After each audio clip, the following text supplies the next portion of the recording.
How is the pinyin final spelled with an I pronounced after SH?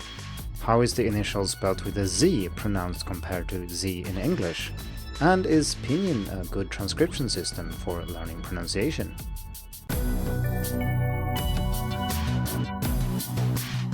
Hello and welcome to the Hacking Chinese podcast. This week's episode is a Q&A where I will answer 3 listener and reader questions about pronunciation in Mandarin. As usual, the topics for these Q&A episodes are meant to coincide with challenges on Hacking Chinese, and the challenge for October is indeed pronunciation. These challenges are completely free to join, and they are meant to encourage you to study more, build good habits, and have some friendly competition with other people. If this sounds interesting, head over to challenges.hackingchinese.com and sign up for the pronunciation challenge. And if you listen to this in the future, there will be some other challenge you can sign up for instead. To make it easier for you to learn Mandarin pronunciation, or improve it if you've been learning for a while, I'm offering a discount for my pronunciation course starting today and lasting until the end of next week. The course is called Hacking Chinese Pronunciation, Speaking with Confidence, and the goal is to help you speak Chinese naturally and with confidence, making it easier to communicate with others, whether you are a beginner who just started learning and want to figure out how everything works, or if you are a more advanced student and you want to polish your accent. No matter what level you're on, this course will help you reach your goals, so do check out the link in the description or go to pronunciation.hackingchinese.com to learn more.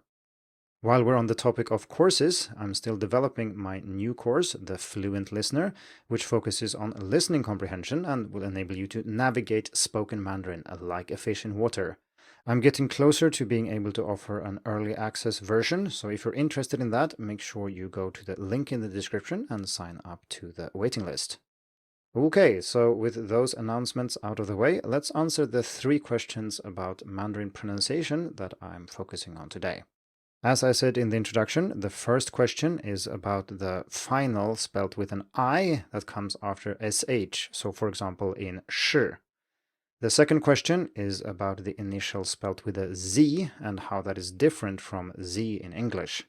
And then the third question is whether or not Pinyin is actually a good system for students to learn Mandarin pronunciation. If you have any questions about Mandarin pronunciation, or indeed any other aspect of learning Chinese, you can send them to me and I might bring them up in one of these Q&A episodes. And in case you're wondering, I normally respond to these questions well before they are included in these episodes. This means that if you have a question about, say, pronunciation, which I only focus on once a year, you don't have to wait a year until you get the answer, but there might be a year until it actually gets into the podcast. So let's get started now with question 1, which is from Aya, which is about how to pronounce the final spelled with an I after the initial SH, and it's the same final after ZH, CH, and R, of course. And to mention a concrete example, it is the final in the second syllable in 老师, teacher. So it's this sh, the ending here, the sh, this bit. How is it pronounced? Well, it's pronounced roughly as I pronounced it now, but this is one of the sounds which can be hard to mimic if you don't know how it is actually produced. Just hearing it and then trying to reproduce it might not get you where you want to be. To begin with, it's worth noting that this final is different from other finals that are spelled with the same letter. So for example, in a word like ni, you, we also have something spelled with an I, but this sound is not the same sound. They are completely different. It's not the same sound that is spelled with an I that comes after S, Z, and C either, although these are a little bit more related, but I will get back to that in a bit. There are a few different ways of describing or analyzing this sound in the literature, and I've picked the simplest one that gives you the best pronunciation for the least amount of practice. But be aware, if you read phonetic descriptions of Mandarin and how these sounds are produced, you will find slightly different descriptions in different sources. So, the simplest way of describing this sound is that it is a voiced version of SH. Of course, to be able to make sense of that, we need to know what voicing is, and we also need to know how SH is pronounced. Let's start with the initial spelled SH in Pinyin, so that's, for example, the initial in the second syllable in 老师, so it's the sh bit. And normally it's easier to think of this or to practice this with an easier final, so just use the final A. So you can say sha as in sand, for example, sha, Then the final is easy, and it's also easier to focus on the initial here, which is what we're after. So to produce this sound, you retract your tongue a little bit and you raise it. The tongue tip should be slightly behind your teeth ridge, which is the little ridge you can feel with your tongue tip if you slide it backward from your teeth. There is a little ridge there, so put your tongue just behind that one. And you shouldn't, of course, touch the roof of your mouth, because then you can't really pronounce this. But you should be very close, and then you breathe out, and what comes out is shh. So far so good. I think most students, in my experience, can pronounce this sound fairly accurately, and it's not that difficult. Now let's turn to the other bit, which is voicing. So voicing is when your vocal cords vibrate. So in English, for example, we have the letter pair S and Z, and the difference between the two is that one is not voiced and the other is voiced. So we have S, S, S, and we have Z, Z, and we can alternate between them. S, S. To verify that your vocal cords are indeed vibrating, you can put your fingers on your throat and simply feel this difference. And I want you to do this. If you're in public transport, this will be a little bit awkward, but then do it later. But put your fingers on your throat and then say S, and you should hear that when you say the Z bit, your vocal cords, and you can feel a vibration on your throat, whereas when you say S, there is no vibration. This is called voicing. So to pronounce the final I, as it is pronounced after SH, for example, you simply voice the SH sound. So you do what you did now with S and Z, but we do it with the SH initial instead. It will sound something like this then. Sh, sh, sh. Again, you can put your fingers on your throat to verify that your vocal cords are vibrating. This is already quite accurate. If you were to pronounce the sh in 老师 simply as sh plus voicing, you would get something like 老师. And now, of course, I said it a bit exaggeratedly, but maybe you could say 老师. And this is already 99% towards the correct pronunciation. What you can do to get all the way is to relax your tongue and let it drop just a tiny little bit from the position you have when you say the initial. So it will come out as something like sh, 老师, 老师. Why don't you say it a few times with me? 老师, 老师. Okay, great. And do you know what? We also actually solved how to pronounce the final spelled with an I after S, C, and Z by doing this.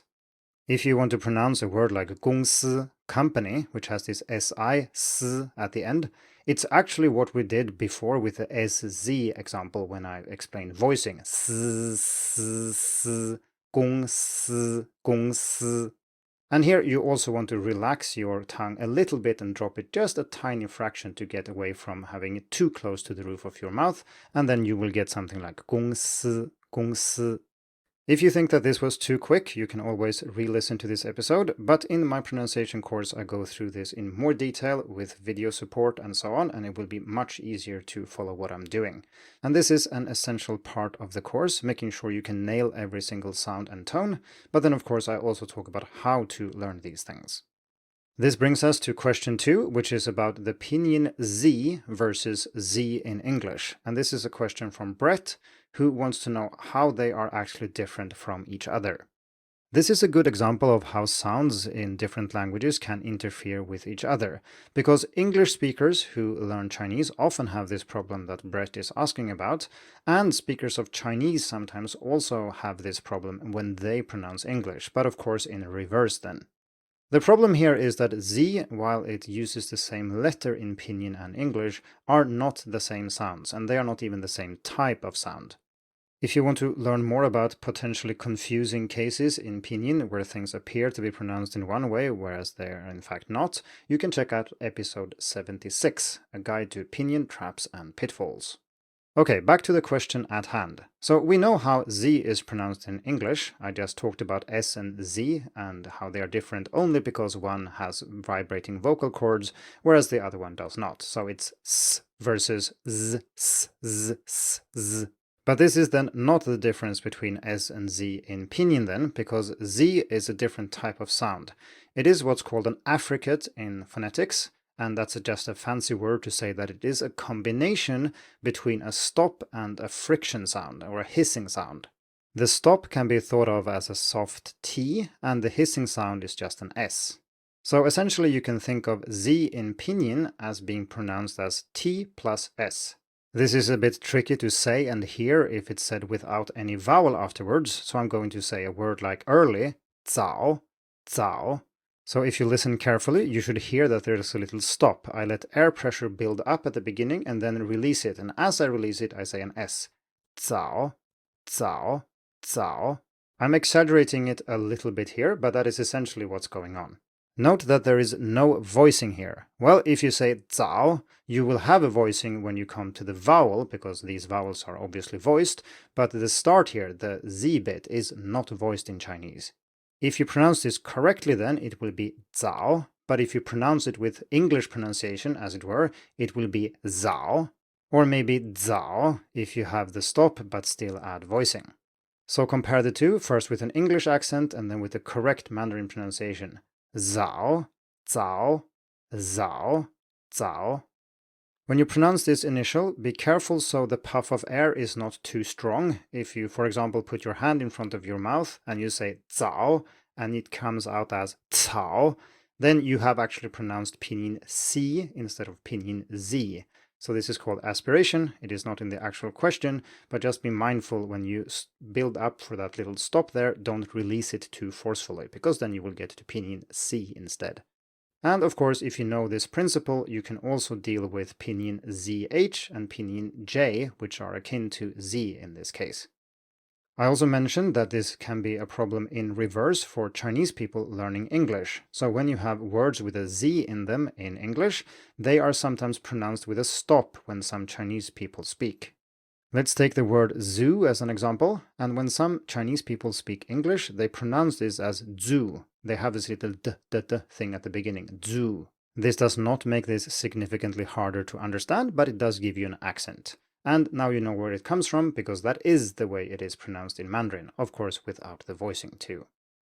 This brings us to the third and final question, which is from Juan, who wants to know if Pinyin is actually a suitable transcription system to use for adult foreigners. And you could imagine that this is a problem. I've just gone through two cases where it can be confusing, and where basing your pronunciation of your intuition from English actually will lead you astray. So why should we even use Pinyin? Shouldn't we use some other system, maybe 注音 or something else? This is a tricky question to answer briefly, but I have a series of articles focusing on Pinyin, 注音 and IPA on Hacking Chinese, and I'll put links to these articles in the show notes. In general, though, it's important to separate the transcription system from the sounds. So in some cases, it's simply that you've misunderstood how things are written down, and in some other cases, it might be that the underlying sounds are the actual problem. We talked about this in episode 38, so check that out if you think that what I'm saying now is a bit too quick or if it doesn't make much sense. So first, we have the spoken language, the sounds that native speakers use to communicate with each other. And then second, we have some symbols that we have somewhat arbitrarily decided to use to write these sounds down. As long as these symbols can be used to indicate the correct sounds in the spoken language, that means that the transcription system works. And when I say works here, I mean that you can use it as a student. Compare this with English spelling, for example, which you can almost never be sure how a new word is pronounced based only on the spelling. Well, many words you can if you know all the rules, but there are so many exceptions that simply aren't pronounced as you'd expect. This does not happen in Pinyin, however. There are some exceptions, but these are systematic and they are very easy to learn. There are just a few rules, and if you learn them, you will always be able to link the written symbols to the sounds they refer to, without any ambiguity.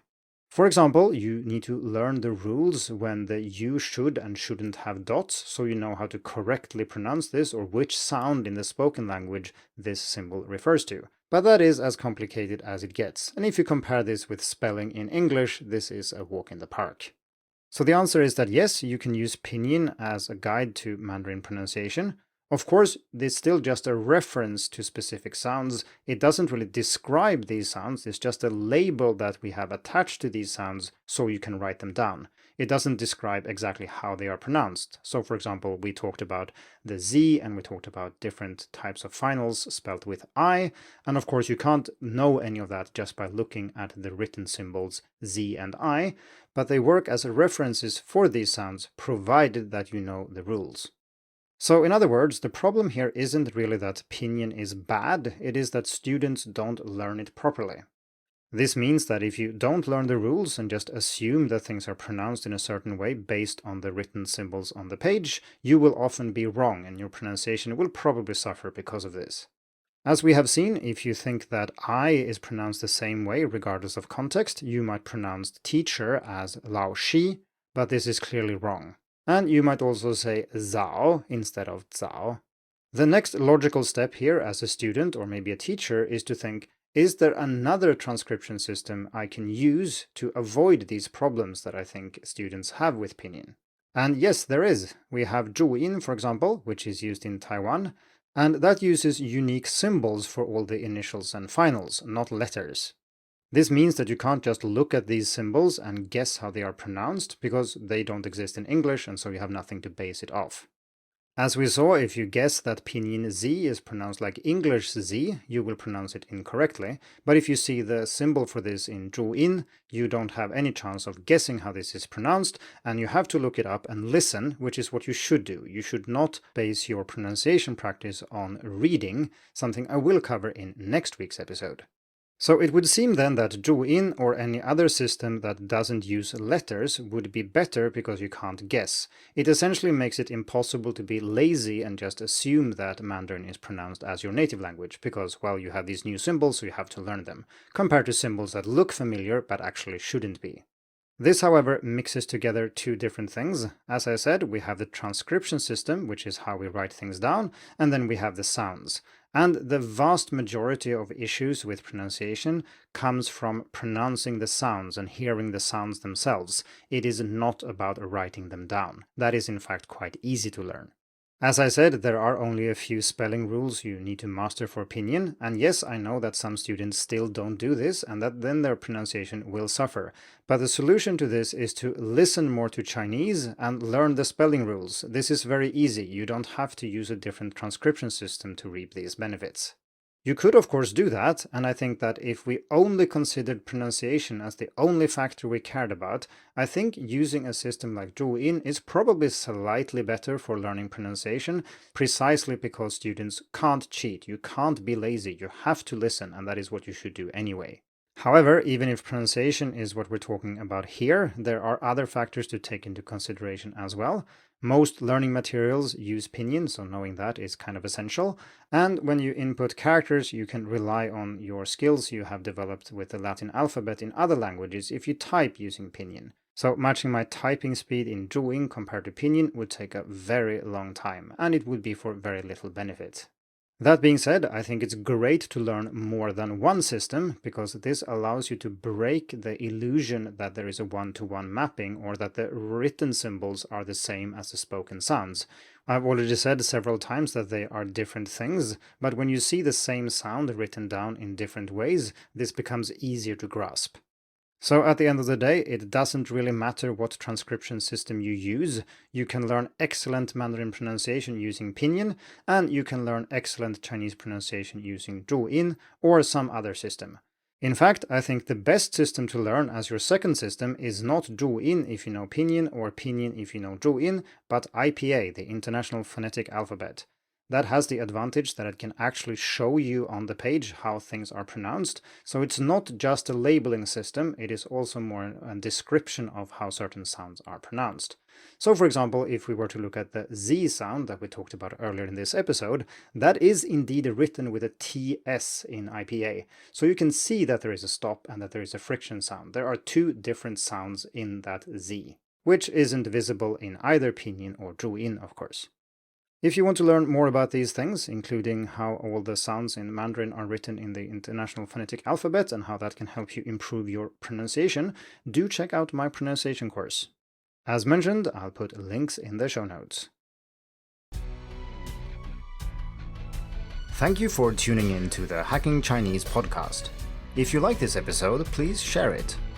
More information and inspiration about learning and teaching Chinese can be found at hackingchinese.com. See you in the next episode, and until then, good luck with your studies.